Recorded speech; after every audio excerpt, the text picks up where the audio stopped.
Saint Valentin, pourquoi fut-il décapité et à l'origine de festivités?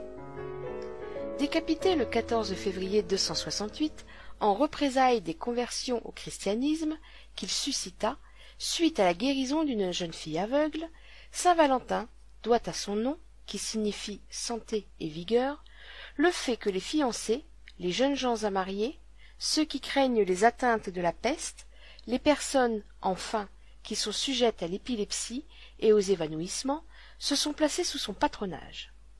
La vertu de saint Valentin, prêtre, était si éclatante et sa réputation si grande dans la ville de Rome qu'elle vint à la connaissance de l'empereur Claude II, qui le fit arrêter. Et, après l'avoir tenu 2 jours en prison, chargé de fer, le fit amener devant son tribunal pour l'interroger. D'abord il lui dit, d'un ton de voix assez obligeant, « Pourquoi, Valentin, ne veux-tu pas jouir de notre amitié, et pourquoi veux-tu être ami de nos ennemis ?» Mais Valentin répondit généreusement, « Seigneur, si vous saviez le don de Dieu, vous seriez heureux, et votre empire aussi. Vous rejetteriez le culte que vous rendez aux esprits immondes et à leurs idoles que vous adorez, et vous sauriez qu'il n'y a qu'un Dieu, qui a créé le ciel et la terre, et que Jésus-Christ est son Fils unique. » Un des juges, prenant la parole, demanda aux martyrs ce qu'ils pensaient des dieux Jupiter et Mercure. « Qu'ils ont été des misérables, » répliqua Valentin, « et qu'ils ont passé toute leur vie dans les voluptés et les plaisirs du corps. » Là-dessus, celui qui l'avait interrogé s'écria que Valentin avait blasphémé contre les dieux et contre les gouverneurs de la République. Cependant, le saint entretenait l'empereur, qui l'écoutait volontiers, et qui semblait avoir envie de se faire instruire de la vraie religion. Et il l'exhortait à faire pénitence pour le sang des chrétiens qu'il avait répandus, lui disant de croire en Jésus-Christ et de se faire baptiser, parce que ce serait pour lui un moyen de se sauver, d'accroître son empire et d'obtenir de grandes victoires contre ses ennemis. L'empereur, commençant déjà à se laisser persuader, dit à ceux qui l'entouraient, « Écoutez la sainte doctrine que cet homme nous apprend. » Mais le préfet de la ville, nommé Calpurnius, s'écria aussitôt, « Voyez-vous comment il séduit notre prince? Quitterons-nous la religion que nos pères nous ont enseignée ?»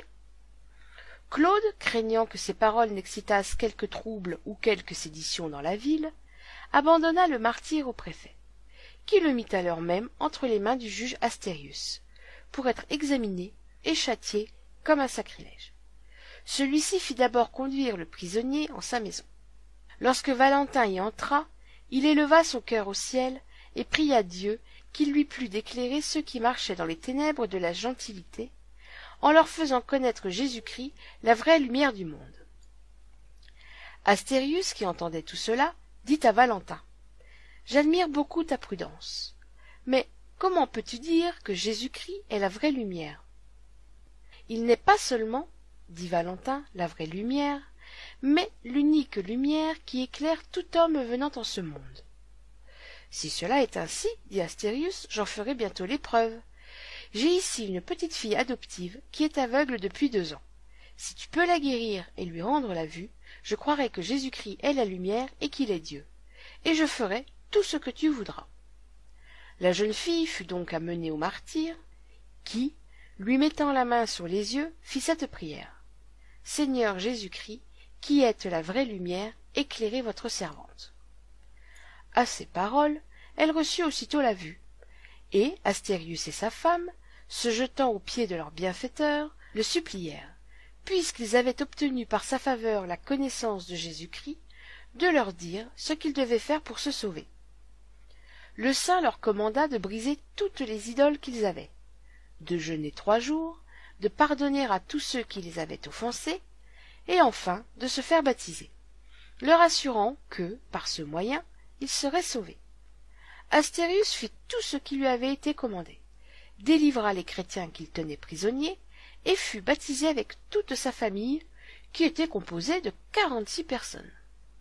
L'empereur, averti de ce changement, craignit quelque sédition dans Rome, et, par raison d'état, il fit prendre Astérius et tous ceux qui avaient été baptisés, puis les fit mettre à mort par diverses sortes de tourments.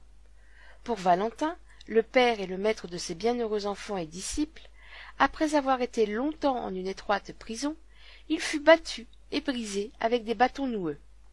Enfin, l'an 268, le 14 février, il fut décapité sur la voie flaminienne où, depuis, le pape Jean Ier fit bâtir une église sous son invocation près du Pont-Molle. Cette église ayant été ruinée, le pape Théodose en dédia une nouvelle, dont il ne reste plus de traces non plus. La porte, appelée plus tard du Peuple, portait anciennement le nom du saint martyr. On garde la plus grande partie de ces reliques dans l'église de Sainte-Praxède. Les autres furent apportées en France, en l'église Saint-Pierre de Melun-sur-Seine, mais elles ne s'y trouvent plus aujourd'hui. Saint-Valentin est nommé, avec la qualité d'illustre martyr, dans le sacramentaire de Saint-Grégoire, dans le missel romain de Thomassie, dans les divers martyrologues et calendriers. Les Anglais l'ont conservé dans le leur. Saint-Valentin a été représenté, premièrement, tenant une épée et une palme, symbole de son martyre, deuxièmement, guérissant la fille du juge Astérius.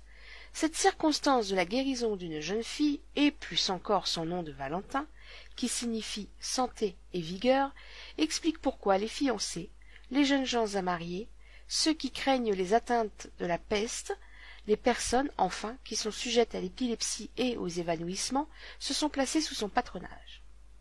Plusieurs siècles après sa mort, Valentin fut canonisé en l'honneur de son sacrifice pour l'amour. La fête de la Saint-Valentin fut instituée pour contrer la Lupercalia, fête païenne donnée le jour de la fertilité et dédiée à Lupercus, dieu des troupeaux et des bergers, et Junon, protectrice des femmes et du mariage romain. L'événement le plus marquant de ces réjouissances était la course des Luperques. Des hommes mi-nus poursuivaient des femmes et les frappaient avec des lanières de peau de bouc, les coups reçus assurant fécondité et grossesse heureuse à celle-ci. Une autre origine est attribuée aux festivités de la Saint-Valentin. On prétendait en effet que, sous certains climats, les oiseaux s'apparillaient pour la belle saison prochaine à la Saint-Valentin, comme il est reçu qu'en d'autres pays plus froids, il s'apparit à la Saint-Joseph. Prenant exemple sur eux, les hommes auraient trouvé ce jour propice à la déclaration amoureuse. Dans les anciens calendriers, à une époque où les devoirs de la vie civile se confondaient avec ceux de la vie religieuse, chaque jour y était marqué par un signe qui parlait immédiatement aux yeux des initiés. C'est ainsi que la Saint-Valentin était marquée par un soleil dans la main du saint ou par un gaufrier. Un soleil, parce qu'il était censé reprendre sa force à cette époque, qui est à peu près celle des 4 temps du printemps, et que les fleurs les plus précoces, amandiers, noisetiers, etc., commencent à se montrer dans une partie de l'Europe. Un gaufrier pour annoncer les réjouissances de carnaval.